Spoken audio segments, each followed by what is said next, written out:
Hello, it's me, Chris Christopherson. That's me, right there. Back with Varangur again, smashing elves in the face. Oh yeah!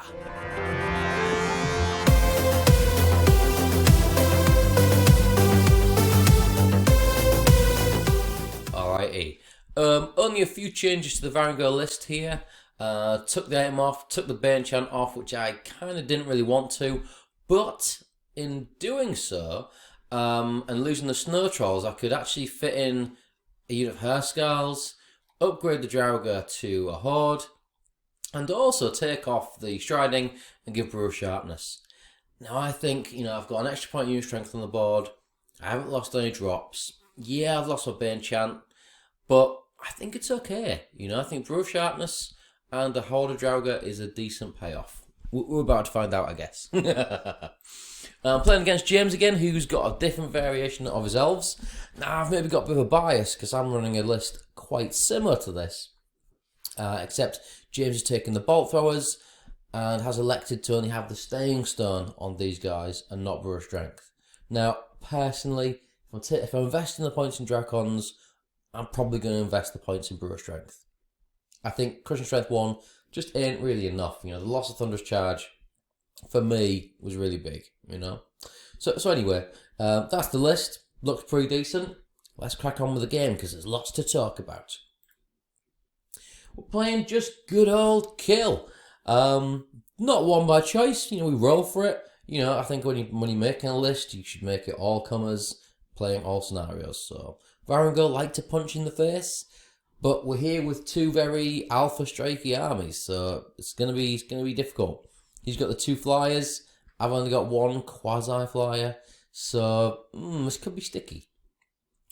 I started by deploying these guys first, starting in the middle, then with these Maguses here. My thinking is I'm going to use the hill to block shooting if he goes first, or to use cover if I go first.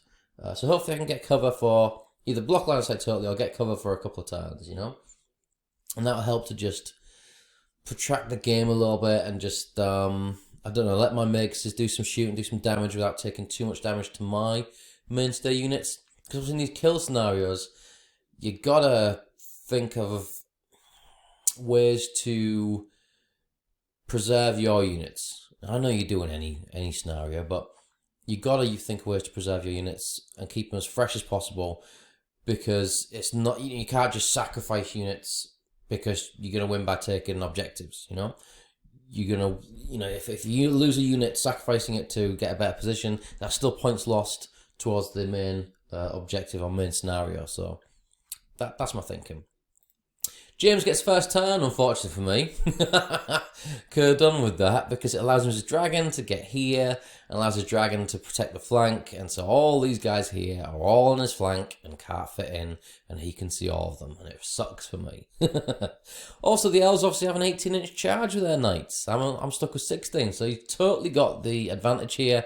He's got the terrain he wants, and pretty bad for me there, despite my numerical advantage. The shooting just kind of whittles around there to get better lines. Mage goes into the wood to get some shots off. And then the shooting phase gets 5 points damage onto the dogs here from the bolt thrower and from the... I think he's in range? I'm not sure. I think it's maybe the bolt thrower. Yeah, the bolt thrower managed to gets 2 hits on it despite the stealthy, and then just rolls crazy for blast and rolls crazy for wounds, so... It's one of those turns. Lightning puts point damage onto him, but otherwise fine. Varangur, turn 1. Yep, so my Magus has got his leader point on the hill, so he can see over it. He's using lightning, so he doesn't suffer from stealthy. But still gets cover, of course, and individual. So it should make him quite hard to hit and not too tempting a target. These guys as well are not half on the hill, so they're going to get cover as well, but they can see over it if they need to. So some important distinctions there. Draugr just plow up. They're going to be trying to chaff these guys up. That's the idea. I shift these guys up, but not in charge range of the Dracons. I'm not that stupid. And over here, yeah, the dogs can play that game. Yeah, I can play the same game as you. We move up, but we also pivot so that these guys and these guys are in their flank, but can't fit. Juicy. It's also blocking charges. This guy is, the dragon is in the flank of this guy, but again, there isn't the landing space due to the units, and the knights are out of charge arc. Juicy ways of blocking charges from seemingly invincible flyers. Word from the wise. Yeah, that's about it. Shooting. Woohoo! Yeah, the Magus Conclave just blast the living shite out of that out of that bolt thrower. And the lightning puts a point of damage onto this guy. And the other Magus Conclave puts 2 points damage onto that. Yeah, I think the first one I'd just done so well shooting at that I just thought, fuck it, leave it. Plink a few points of damage, maybe get a waiver. That's my thinking. No combat, so on to Elf turn 2. The dragon shimbles back a little bit. I'm not sure if that's a word. Makes a sidestep. Because the way I positioned stuff, there just wasn't a good landing zone. Unless he went and marched 20 and then spent another turn turning around. Which maybe wouldn't have been a bad idea. But he'd also have to take on Herja. Which ain't too great a threat. But if you're facing in the wrong direction, it only leaves you really a counter charge. Otherwise Herja gets another free charge on you. So I can see why. I think that's a good move. I think that's a good move. And I'm pretty sure that's why James didn't do any shifting around there. Beyond that, nothing much changes over here. We're in a kind of stalemate situation. James is just trying to win the stalemate with the breath attacks. The dragons hop over to threaten the flanks of these guys should they plough forwards, and to also threaten these and to threaten my shooting battery. So pretty good move from the dragons there. James doesn't move his Palace Guard up, and I think that maybe he should. I would have just pushed that a little bit, I think. Since these pushing forwards, I'd have pushed that so that I've got less options. Let's see what happens. Shooting phase, combined shooting doesn't do a huge amount. Point of damage onto these guys and wavers them, bit annoying. Combined shooting from these guys puts 2 points damage onto, also puts another point of damage onto him. But otherwise, he's alright. So that's okay. Varangur turn 2. I stay out of charge range of these guys, but I can see the Dracons have got a few options. They can fly over here. They've got the same problem, Herja. They can charge in front of these guys, which I've pivoted so that they're facing, those. So if they charge them, not going to break them. They get flank charged, they get fucked. They can charge the Warlock, who I've positioned just slightly forwards of these guys. So that if they overrun, bonk straight into those guys. So they're going to get charged next turn. If they pivot, straight in there, straight in there.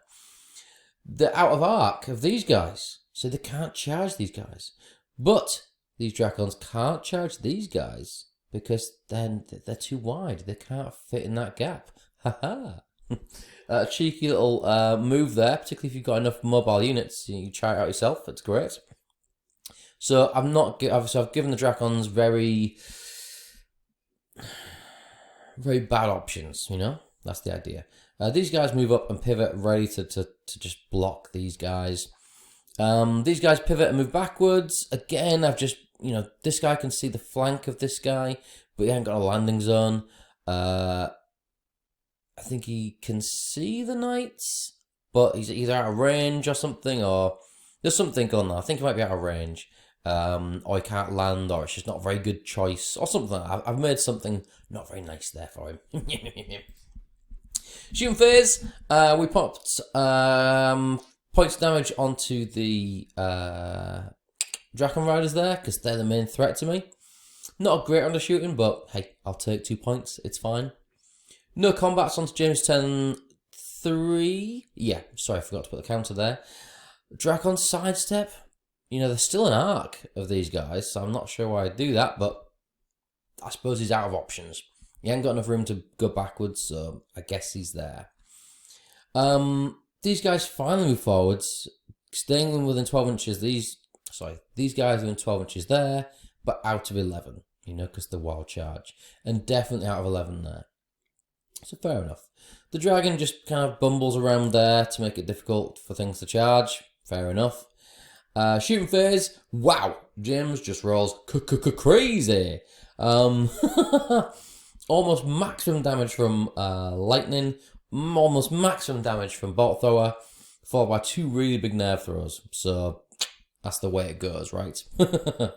5 points of damage or 6 points of damage from shooting, but doesn't break them, and they heal back with Iron Resolve. Oh, sorry, yeah, and boom as well on the dogs up there. Yeah, the Dragon Man got him. So into my turn 3, the Varangur turn 3, we do some side steps to get him out of arc. The dragon can see him, I think, yes, but it's in such a way that he probably won't want to. You know, if he charges him, he's not going to break him. Counter charge, it's not great, you know, with Herja around. Herja steps over here, because I think I either need to help the fight there, and because I lost those guys, which I wasn't expecting, I might need to help out here. So I'm just kind of giving Herja some options. I feel like I've got a good stalemate going on here, so Herja probably needs to come on over.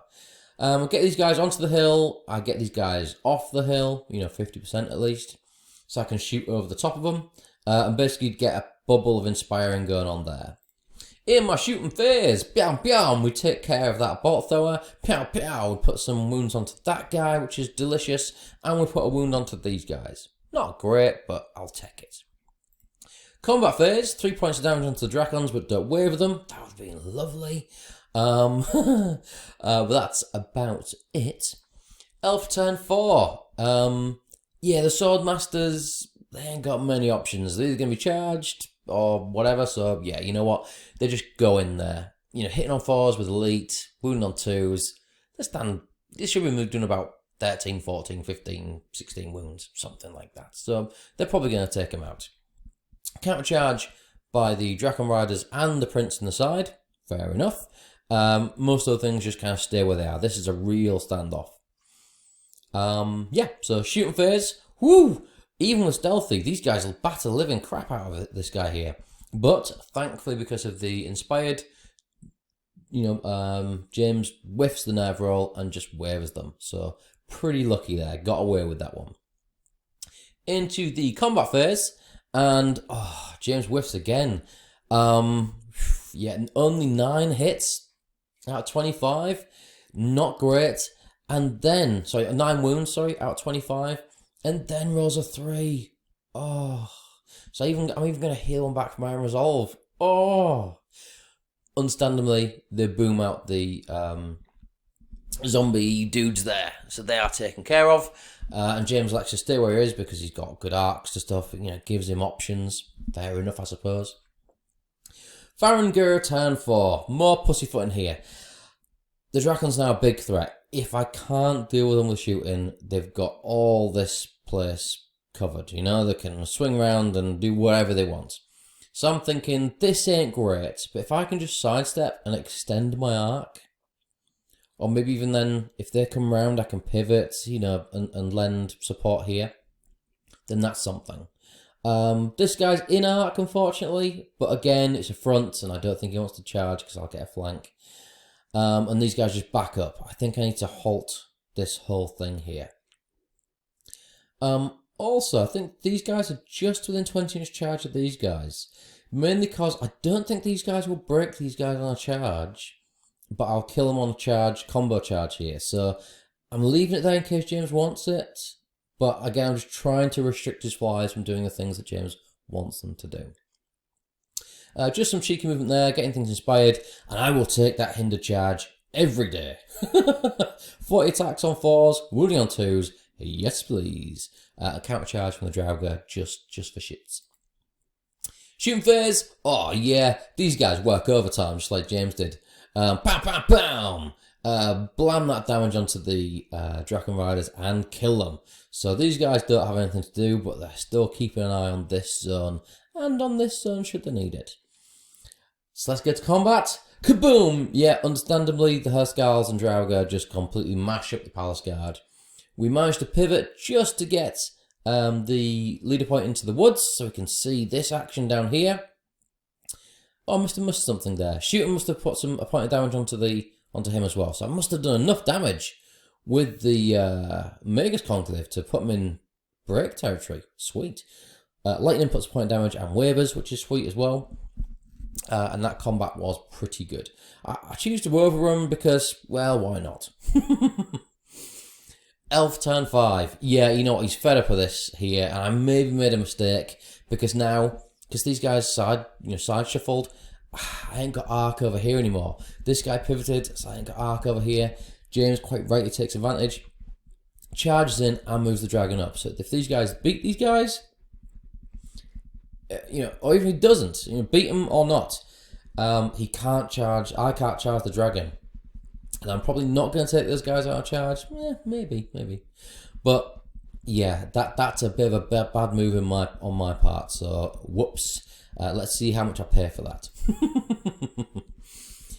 Shooting Phase quite rightly finally takes out that wounded Magus Conclave over there. This guy shuffles back in the movement phase. Oh, and the Elven King as well moves into the woods to block that charge, which is fair enough.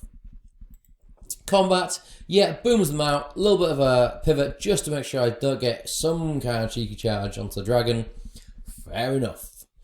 Into my turn 5, into the Varangur turn 5. Yeah, you know we're going to be taking that charge into those there knights. I've got Brew of Sharpness. So 18 attack, 10 on 2s, wounded on 3s. I think I stand a decent chance. By the same token that last turn I couldn't get arc on these guys, I've now got a really golden opportunity. Herja could do a cheeky pivot with her, individual change facing thing, the one before you give the order, to see the knights there. So she charges right into the front of those guys to hold them up. She's probably going to do at least a point of damage, which will stop them from, charging through her because she's mighty. So I bring these guys round because the dragon is now stuffed. Unless he pivots, 90 and flies over here, making him in turn 6, making him pretty useless. He's in for a rough ride, I take a charge on the king. She gets into the woods so I can do some more shooting onto this guy. They get into the woods to get arc there, and he can get a cheeky shot on these guys over here. That's the thinking. So shooting phase, no points of damage here, some few points of damage here, but no waivers. Absolutely fine. Combat phase. Oh yeah. Yeah, just really roll shit. I'm only needing 2s, and I managed to roll 11 out of 18, which is worse, via mean rolls than I'd roll on 3s. Ugh. But hey, you know what? We do pretty good then, with the wounding, but then roll a 6 for the nerve. God damn it. 1 point more and I would have had them. So yeah, I only need to waver them, and I don't. So that's not looking so good. On the other hand, we waver the king, which is absolutely fine. We put 4 points damage onto these guys, which is fine. And I think I'm starting to feel pretty good about this. Turn 6 for the elves. The king just backs up out of the way. The mage gets here to get some shooting, but out of arc of these guys, so I can't charge the mage there. Really do some shooting there. These guys back up so that hers is at least a hindered charge, and also out of charge of these guys. I'd forgotten that's something else I'd worked out, because depending on how this went, I could always charge down here as well. I am unfortunately taking a double charge in the front by disordered knights and a fully fine boss dragon, so that's not going to be great. The archers pivot in such a way they can shoot targets, but I can only charge 1 target here. Yeah, so he's slowing down my onslaught. Shooting, yeah, he takes out the Draugr, so scores 75 points there, fair enough. On to combat. Ooh, so that was close. 6 points of damage, which I think I got away with. James really whiffed there. Rolls an 11 for nerve.